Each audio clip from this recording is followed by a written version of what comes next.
दोस्तों ये एसी फटने के बाद का नज़ारा है, ये पेट्रोल पंप में दिखा रहा है। Thank you.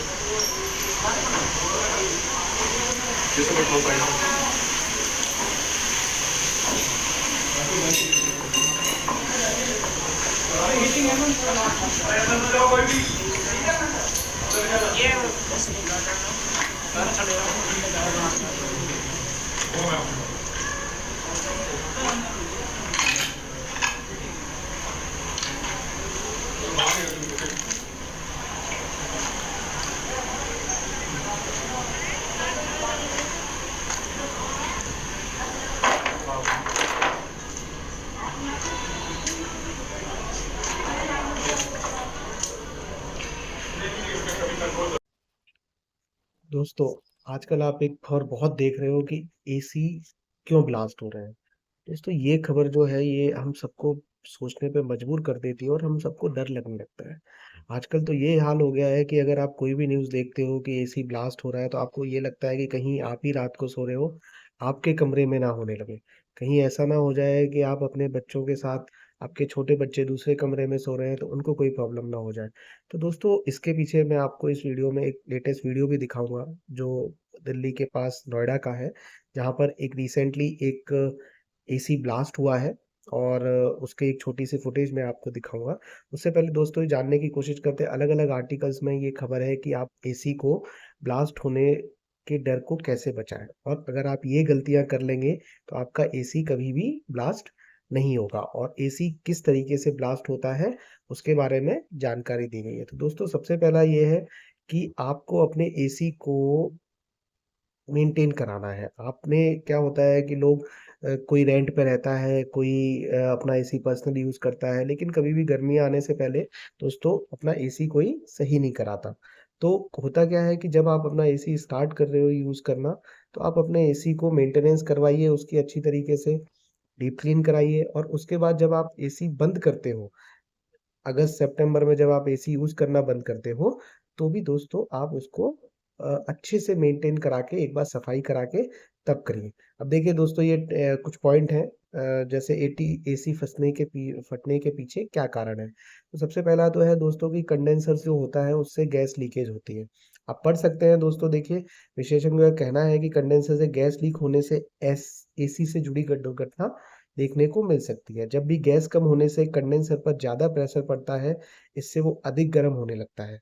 जैसे ही ये गर्म होता है तो आग लगने की आशंका बढ़ जाती है। इसके अलावा गंदे कॉइल भी कंडेंसर गर्म करने के पीछे की वजह बनते हैं। इससे गैस के सामान्य प्रवाह में दिक्कत आती है। दोस्तों फिर देखिए खराब मेंटेनेंस, अगर एसी का रखरखाव सही तरीके से नहीं किया जा रहा है, तो भी एसी के ब्लास्ट होने जैसी घटना हो सकती है। वो लोग जो गर्मी में जमकर इस एसी का इस्तेमाल तो करते हैं लेकिन इसकी सर्विस समय से नहीं कराते। तो इससे एसी पर बुरा असर पड़ता है। अगर लंबे समय तक एसी की सर्विसिंग नहीं कराई गई है, तो ये गंदगी वहाँ जमा होने लगती है। इससे फ़िल्टर पर दबाव पड़ता है और कंप्रेसर पे भी लोड बढ़ जाएगा, जिससे एसी के ब्लास्ट होने का खतरा बढ़ जाता है। दोस्तों एसी हमको कितने टेम्परेचर पे चलाना चाहिए? तो दोस्तों क्या है कि जो मिनिस्ट्रीज़ हैं, जो अपनी रेटिंग एजेंसीज़ हैं, वो सब कहती हैं कि आपको अपने एसी को लगभग 24 डिग्री सेल्सियस पे ही चलाना चाहिए, ना उससे ज़्यादा ऊपर चलाना चाहिए, ना उससे नीचे चलाना चाहिए। अगर ऐसा आप करेंगे तो आपका एसी एक तो लंबे समय तक काम करेगा, उसकी गैस भी लंबे समय तक चलेगी और आपका जो लोड है, उससे जो फटने की संभावना है एसी की, वो भी कम हो जाएँगी।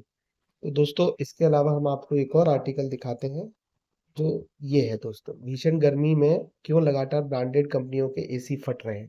तो दोस्तों इसके लिए क्या है कि क्यों फट रहे हैं, हमने फिर से आपको एक और आर्टिकल से बता दिया था। इस आर्टिकल में हम आपको दिखा रहे हैं, देखिए कुछ पिक्चर्स हैं।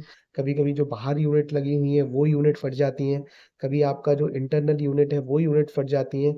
देखिए दोस्तों इसमें भी वही चीज़ दे रखी है कि आपका जो एयर कंडीशनर है, वो अब एयर कंडीशनर की कंपनियाँ भी सवाल उठा रही हैं कि भई ये एसी फट रहे हैं, उनको भी अपनी टेक्नोलॉजी देखने की चाहिए। देखिए दोस्तों, अभी क्या है कि जो टेम्परेचर है 50 डिग्री से ऊपर लगभग चल रहा है और जो बाहर यूनिट रखी हैं, उनका टेम्परेचर आपके घर के टेम्परेचर से 10 से 15-20 डिग्री ज़्यादा होता है। तो दोस्तों ये जो चीज़ है, ये चीज़ आपकी बहुत बढ़िया है और इस चीज़ को आप अपना यूज़ कर सकते हो। आप 5-6 घंटे के लिए एसी बंद कर सकते हो, 24 डिग्री के टेम्परेचर पे आप चला सकते हो। और इसमें एक बहुत अच्छी चीज़ है दोस्तों कि आप जो स्टेबलाइजर एसी के लिए यूज़ कर रहे हैं वो अच्छी क्वालिटी का होना चाहिए, ताकि वो कोई शॉर्ट सर्किट या लोड जैसी चीज़ें हैं उनको अवॉइड कर सके। और आपको जो स्टेबलाइजर अगर नहीं भी लगाया तो आप लगाइए, उससे भी आपको हेल्प मिलेगी। और उसके बाद दोस्तों, ये सारे पॉइंट हैं, आप इनको नोट कर लीजिए, आपके लिए ईज़ी होंगे।